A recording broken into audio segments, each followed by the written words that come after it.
The night Kofi Mensah laughed and called his wife Replaceable in front of Africa's richest elites, he thought he was ending a marriage. He had no idea he was signing the death warrant of his own empire. On the highest floor of the Imperial Crown Hotel in Lagos, chandeliers burned like captured stars. Politicians, bankers, oil heirs, tech founders, and fashion icons floated through the grand ballroom as if they had never known hunger, doubt, or consequence. Every glass sparkled. Every camera flashed. Every smile looked expensive. And in the middle of it all stood Amara Okoye Mensah. She wore a simple black gown with long sleeves, no diamonds around her neck, no desperate hunger in her eyes, no need to be seen. That was the first thing people misunderstood about Amara. In a room full of people fighting to look powerful, she looked calm. And in this world, calm women were often mistaken for small women. Across the ballroom, her husband, Kofi Mensah, was exactly where he loved to be. Under the light, at the center, with laughter orbiting around him like obedient planets. Kofi was the face of Mensah Urban Group, one of the fastest-rising real estate empires in West Africa. Handsome, polished, adored by business magazines, he had built a reputation on confidence so sharp it almost passed for genius. Almost. Because real genius usually doesn't need an audience. But Kofi did. And tonight, his arm was wrapped around another woman. Her name was Zainab Diko. Beautiful, glamorous, younger, and dressed in silver so bright she looked like she had been poured into the room rather than invited. At first, Amara told herself what wives often tell themselves when they are trying not to let the truth break their ribs from the inside. Maybe it's just business. Maybe she's a donor. Maybe he doesn't realize how this looks. But then Zainab leaned up and whispered into Kofi's ear. He smiled. She kissed his cheek. And the people nearby did that thing rich people do when scandal appears in public. They pretended not to see it while enjoying every second. Amara felt the room go silent inside her. Not around her. Inside her. Kofi finally noticed her watching. For one tiny moment, something passed through his eyes. Not guilt, not shame, just irritation, as if her pain had arrived at an inconvenient time. He crossed the room with Zainab still on his arm. "Amara," he said lightly, with that rehearsed public smile. "There you are. There you are." As if she were a misplaced accessory. As if she had not been his wife for 6 years. Zainab smiled with glossy lips and polished cruelty. "You didn't tell me your wife was this quiet." Amara looked at her, then back at Kofi. "Can I speak to you alone?" Kofi chuckled. Actually chuckled. "In this room?" he said. "My love, everything important in this room is public." A few people laughed, softly, respectfully, cowardly. Amara held his gaze. "Do you love her?" That finally made the air change. Zainab shifted her weight. Someone nearby lowered a champagne glass. A camera turned. Kofi's smile disappeared. Then, instead of dignity, he chose performance. "Yes," he said. The word landed like broken glass. He glanced around the room, aware of the attention, and because pride is never satisfied with truth alone, he added more. "Yes, I do. And frankly, maybe it's time we stop pretending this marriage still works." A murmur rolled through the ballroom. Amara didn't move.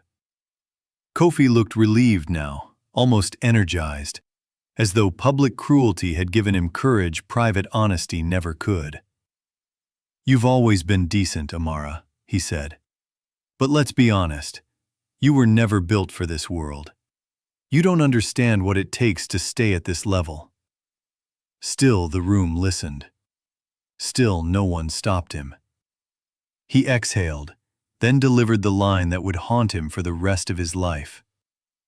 "You were lucky I chose you in the first place." That was the moment the marriage ended. Not because of the mistress, not because of the confession. Because when a man humiliates a woman publicly, he is telling her exactly what he thinks she is worth. And when a woman finally believes him, she stops begging for love and starts choosing herself. Amara looked at him for a very long second. Then she did something no one expected. She smiled.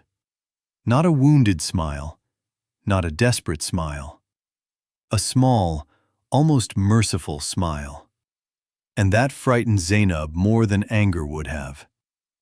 Amara set her untouched glass on a passing tray. "Thank you," she said. Kofi blinked. For what? For making the decision easy. Then she turned and walked away. No shouting, no tears, no scene. Just heels over marble and silence sharp enough to cut egos open.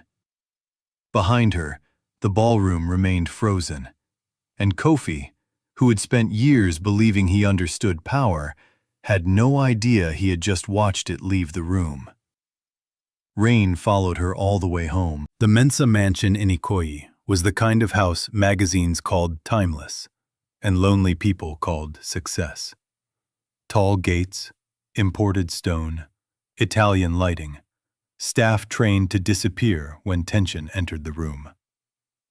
Kofi arrived nearly 40 minutes later. He walked in expecting tears. He was not prepared for order. Amara was upstairs in the private study no one else used. A leather suitcase sat open on the table. Beside it were neatly arranged files, one passport, one slim phone Kofi had never seen before, and a wedding ring placed carefully on top of a closed notebook. Kofi leaned against the doorway. "So this is really happening?" Amara did not look up. "You announced it to half of Lagos," she said. "It would be rude not to respect your decision." His jaw tightened. "Don't do that." "Do what?" "Act superior." At that, she finally looked at him. The strange thing about truth is that when it arrives, it often speaks softly. "I spent 6 years becoming smaller so you could feel bigger," she said. "Please don't confuse my silence with superiority. I was surviving you." The words hit harder than shouting ever could. Kofi tried to recover. "Where will you go?" A faint smile touched her mouth. "Somewhere I don't have to ask permission to breathe." She closed the suitcase. For the first time, a flicker of uncertainty crossed his face. "Amara," he said, lowering his voice, "let's not be dramatic." Dramatic. That word. The favorite weapon of people who wound others and resent hearing about the blood. She picked up the hidden phone. Then she dialed one number. The line connected immediately. A male voice answered. "Good evening, ma'am." Amara never broke eye contact with Kofi. "It's time," she said. "Activate every phase." There was a brief pause. "Understood, Ms. Okoye." Kofi frowned. "What phase?" Amara ended the call. "You'll find out." She lifted the suitcase, walked past him, and paused at the door. "When the world changes tomorrow," she said quietly, "remember that I gave you years to be kind before I gave myself one night to be honest." Then she left. And Kofi, billionaire builder, media darling, master of rooms, stood alone in the doorway of a study he had never bothered to truly examine. If he had, he would have noticed the notebooks, the maps, the investment memos, the coded project schedules, the evidence that the woman he called Lucky had been building something vast in the shadows, something with roots far deeper than his last name. By morning, Amara Okoye Mensah was no longer in Lagos. She stood inside a glass-walled headquarters in Nairobi, looking out over a city waking into gold. Below her, assistants moved with purpose. Analysts carried tablets. Lawyers reviewed contracts. Engineers watched a presentation screen, waiting for one woman to step into the room. When Amara entered, everyone stood. Not because they feared her, because they respected her. "Welcome back, Chief Executive," said Tunde Balewa, her longtime operations director. The title hung in the air like restored truth. Kofi had called her quiet. The financial world knew her by another name, A.O., founder of Orisun Meridian Holdings, a logistics, clean energy, and infrastructure group operating quietly across East and West Africa through layered trusts, strategic funds, and private research partnerships. For 4 years, business reporters had speculated about the invisible strategist behind a string of brilliant acquisitions: dry ports, freight corridors, solar storage systems, cobalt routing contracts, inland smart depots. No one had imagined the architect was a woman standing in designer silence at her husband's galas. No one had imagined she had been watching, waiting, learning exactly who deserved access to her true self. Tunde touched the screen and the first slide appeared. Phase 1. Withdrawal of personal guarantees. Amara nodded. Every major loan keeping Mensah Urban Group aggressive and overextended had one silent stabilizer buried deep in the documents. An old trust holding collateral assets from the Okoye estate. Kofi never read the old legal structures carefully. Men who worship their reflection rarely examine the ground beneath their feet. He had assumed those guarantees were ordinary family protections arranged early in the marriage. They were not. They were Amara's. And with one signature that morning, they were gone. "Phase 2?" she asked. A lawyer answered. "Transfer of Lekki waterfront parcel is complete. The board will discover by noon that redevelopment rights were never his personally." "Phase 3? Media release at 11, public unveiling at 2. Azara looked around the room. "No vindictive language, no personal attacks. We are not here to destroy a man. We are here to stop shrinking for one." That was Amara's power. She did not move like vengeance. She moved like correction. Kofi woke up annoyed. By 9 a.m. he was confused. By 10:30 he was afraid. His chief financial officer burst into his office without knocking, which had never happened before. "We have a problem." Kofi barely looked up from his phone. "Then solve it." "We can't." That got his attention. A stack of documents hit his desk. Loan protection withdrawals, asset reversals, a legal notice regarding development land Kofi had already promised to investors. Then came the last page. Ownership confirmation. Okoye Strategic Trust. Kofi stared at the name. Okoye, Amara's maiden name. He looked up slowly. "What is this?" The CFO swallowed. "It means your wife, possibly your ex-wife, has more control over the structure than we realized." "That's impossible." The CFO said nothing. Silence is often the most brutal way professionals deliver bad news. Kofi stood, snatched the papers, and called Amara. Voicemail. He called again. Voicemail. Then a second phone started ringing across the office. His assistant rushed in, pale. "Sir, All major business channels are carrying a live announcement. You need to see this now. The screen on the wall lit up. A modern stage, clean white branding. Journalists packed shoulder to shoulder. Investors from London, Johannesburg, Dubai, Kigali, Accra. And then she stepped onto the stage. Amara, wearing ivory. No fear, no apology. The caption beneath her name read, Amara Okoye, founder and group CEO, Orisun Meridian Holdings. Kofi sat down without meaning to. The room around him disappeared. Good afternoon, Amara began, her voice steady and clear. Today, after years of private development, Orisun Meridian will publicly launch a multi-country infrastructure and clean freight network designed to reshape trade efficiency across the African continent. A map illuminated behind her. Ports, rail links, dry storage hubs, renewable-powered freight corridors, billions in projected valuation, generational scale. Kofi's CFO whispered, "My God." But Kofi wasn't looking at the numbers. He was looking at his wife. No, at the woman he had married without ever truly meeting. He watched journalists rise to ask questions.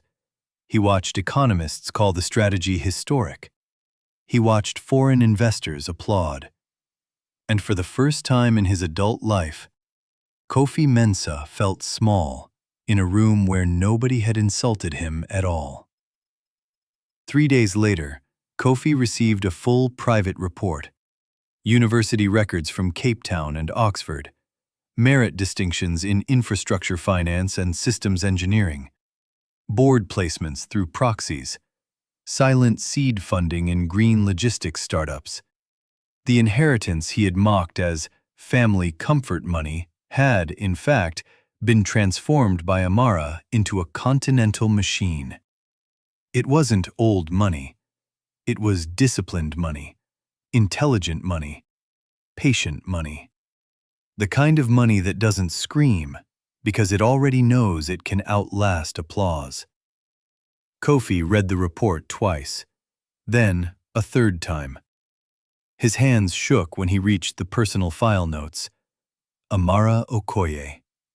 Father, late Chief Ebuka Okoye, industrialist.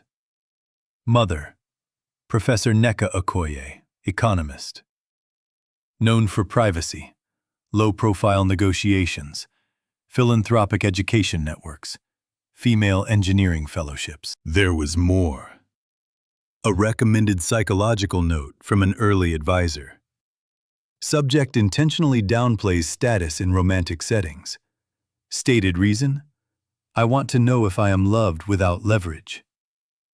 Kofi dropped the file. Loved without leverage. So that had been the test. And he had failed it long before Zainab ever entered the picture. He failed it in every dinner he dismissed, every opinion he interrupted, every room he introduced her as my wife, instead of by her mind, her work, her name. That night, alone in the mansion, he wandered into the study again. This time he opened the notebooks. Page after page of strategy. Supply chain sketches, energy models, trade corridor calculations, handwritten reflections in the margins. On one page, dated 2 years earlier, Amara had written, "You cannot build a future with someone committed to misunderstanding your present."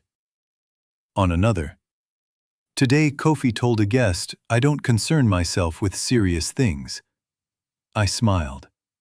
Then I spent 4 hours restructuring a debt ladder that may save his company one day. Strange what love makes women do. Stranger what it should never ask them to keep doing. Kofi closed the notebook and pressed both hands over his face. The affair had not broken the marriage. It had only revealed the ruins. Weeks passed. Orisun Meridian dominated every major financial headline. Young African founders called Amara proof that strategic women did not need permission to become visible. Students reposted her speeches. Working mothers quoted her lines. Executives studied her rollout. And yet, fame changed her less than freedom did. She rose before sunrise. She reviewed projects herself. She visited warehouse sites in Tema, rail terminals in Kenya, solar grid pilots in Rwanda, and scholarship hubs in Enugu. At every stop, people noticed the same thing. Amara did not perform leadership. She practiced it. If an engineer had a better idea, she listened. If a junior analyst found a flaw, she thanked them. If a cleaner greeted her by name, she greeted them back. That was the difference between people who inherit status and people who build legacy. Meanwhile, Kofi's world began to crack. Board members who once praised his instincts now questioned his decisions. Investors worried he had over-leveraged public image and underbuilt actual structure. A magazine that once put him on its cover now ran a brutal feature. The men who confused attention with vision. His picture was there, not alone, but included. And for a man like Kofi, inclusion in failure felt worse than accusation.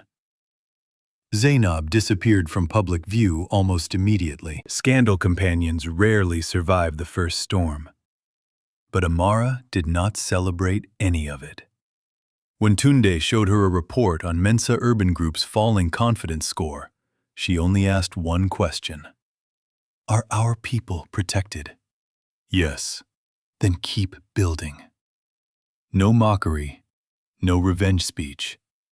That unnerved Kofi more than if she had tried to ruin him personally, because it meant she had already moved beyond him. And there is no punishment more painful to the arrogant than irrelevance. 2 months later, the Pan-African Future Cities Summit opened in Accra. Heads of industry, ministers, urban planners, scientists, development bankers, and media giants filled the convention center. Amara had been chosen to give the keynote. Kofi attended as part of a reduced corporate delegation, no longer the golden face of a rising empire, now merely one executive among many, trying to keep his relevance from evaporating. When Amara stepped onto the stage, the room stood. Not all at once, but enough. Enough for Kofi to feel the shift. This was not celebrity applause. This was respect. My mother used to say, Amara began, that some people spend their entire lives waiting for a room to approve them, while others quietly build the room that future generations will enter. The audience fell still. I spent years confusing patience with self-erasure, she continued. Those are not the same thing. Patience is strength under control. Self-erasure is fear dressed as peace. Pens moved, cameras flashed. No one checked their phones. She spoke about infrastructure as dignity, about African wealth that should solve African problems, about women taught to shrink their brilliance so insecure men can call themselves protectors. And then she said the line that spread across the internet before the speech had even ended. Never make yourself smaller to be more easily loved. The people meant for you will not require your disappearance. The crowd rose before she was finished. Some were cheering for the businesswoman, some for the visionary. But many, especially the women, were cheering because somebody had finally said aloud what too many had lived in silence. From the far side of the hall, Kofi watched with a strange ache in his chest. Not jealousy, not exactly. Recognition. He was listening to the full voice of the woman he once treated like background music. And he could not pretend anymore that he had simply lost a wife. He had lost the privilege of standing beside greatness and mistaking it for comfort. That evening, after the summit dinner had thinned and the loudest guests had gone hunting for after-parties, Amara stepped onto a balcony overlooking Accra's nightlights. The city shimmered below her like possibility. Footsteps approached behind her. She did not turn immediately. "Kofi," she said. He stopped beside her, leaving respectful distance between them. For a moment, neither spoke. Then he exhaled. "I don't know how to start a sentence big enough for what I owe you." Amara looked ahead. "Then don't start with what you owe me." He swallowed. "Fine. Then I'll start with what I did." That surprised her. Most proud men apologize like lawyers. Kofi sounded tired enough to tell the truth. "I humiliated you," he said. "Not just that night. For years. I made your quietness a stage for my ego. I confused being admired with being right. And I loved the version of you that asked nothing from me, because it never forced me to examine myself." Amara said nothing. He laughed once, bitterly. "The worst part is, I thought I was the generous one." Now she turned to him. "And now?" "Now I know generosity isn't giving someone a comfortable cage." The night wind moved between them.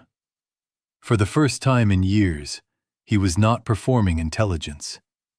He was arriving at it. Amara studied his face.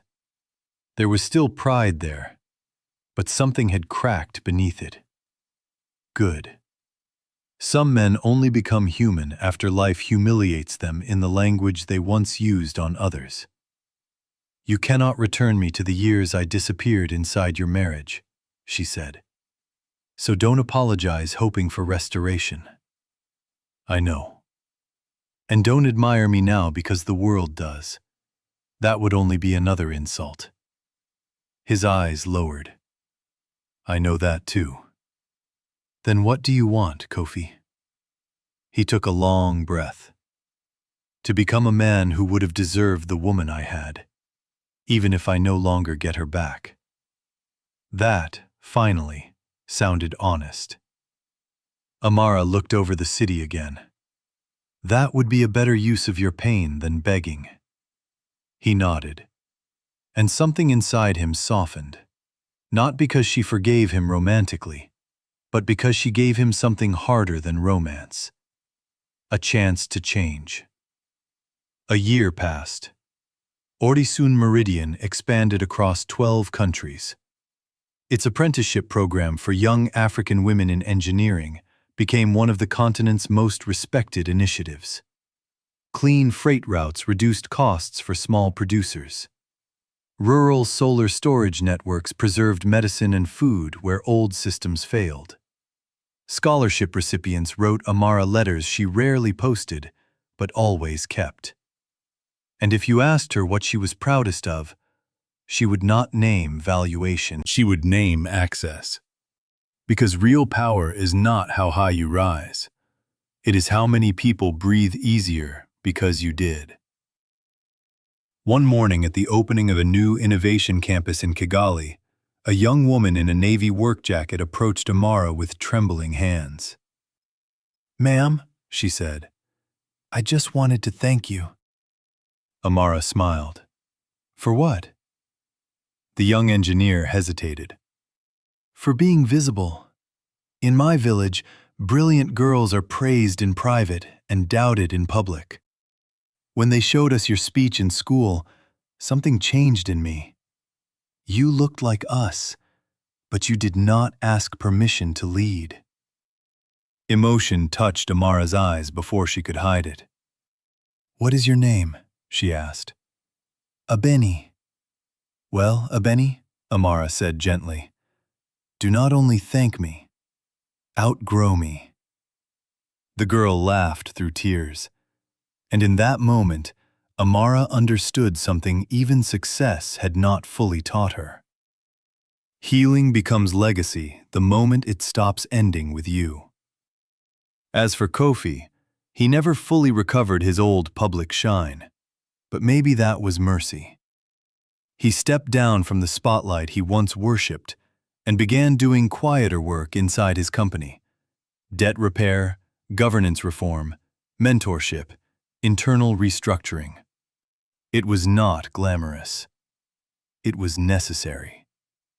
For the first time in his life, he began to understand the difference.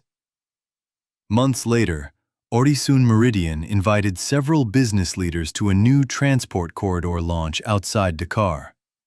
Kofi's name was on the list. He almost declined. Then he remembered the old version of himself, the one who avoided any room where he might not be the brightest man in it. So he went. The launch was precise, elegant, efficient. No wasted symbolism, no oversized vanity banners. The project spoke for itself.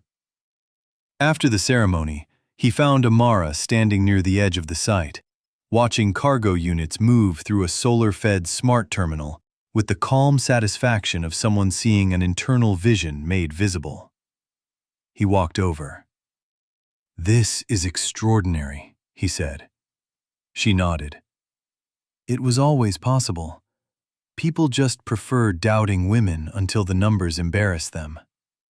He smiled despite himself. That sounds like something the old you would have thought but never said. The old me said many things, she replied. Mostly in rooms you never entered. That landed, but not cruelly. Truth had stopped trying to punish him. It simply refused to flatter him now. After a pause, Kofi said, "I used to think losing you was the worst thing that ever happened to me." Amara raised an eyebrow. "Used to?" "Yes." He looked out at the moving terminal lines. "Now I think it was the first honest thing that ever happened to me." She let the words settle. Then she smiled, not with longing, not with regret, but with peace. Some endings are not tragedies, Kofi. Some are instructions. He laughed softly. You always were the wiser one. No, she said. I was simply willing to become uncomfortable before life forced me to. He turned toward her fully. Thank you for not becoming cruel. Amara's expression grew still. Do not thank women for staying human under pressure. Learn why you expected less from us in the first place. He nodded once. Lesson received. No defense offered. No excuse attempted. That was growth. And growth, unlike charm, does not need to announce itself. That evening, after the guests had gone and the terminal lights glowed across the Senegalese coast, Amara stood alone for a few quiet minutes before returning to her car. The wind moved gently around her. Far in the distance, machines she had helped imagine continued working into the night, carrying goods, preserving medicine, shortening routes, creating jobs, opening doors. Years earlier, she had stood in another beautiful place, dressed for someone else's approval, shrinking herself to keep love from leaving. Now she stood in the wide, undeniable evidence of a different truth. Love that demands your silence is not love. Respect that arrives only after your success is not respect. And a woman who finally sees her own worth becomes impossible to humiliate twice. Amara closed her eyes for 1 second and breathed in the salt air. She had lost a marriage. She had lost illusions. She had lost the habit of making herself smaller. And in return, she had found her name again. Not as someone's wife, not as someone's shadow, but as herself. When she opened her eyes, she smiled and turned toward the future. This time, she was not waiting to be chosen. She had already chosen herself.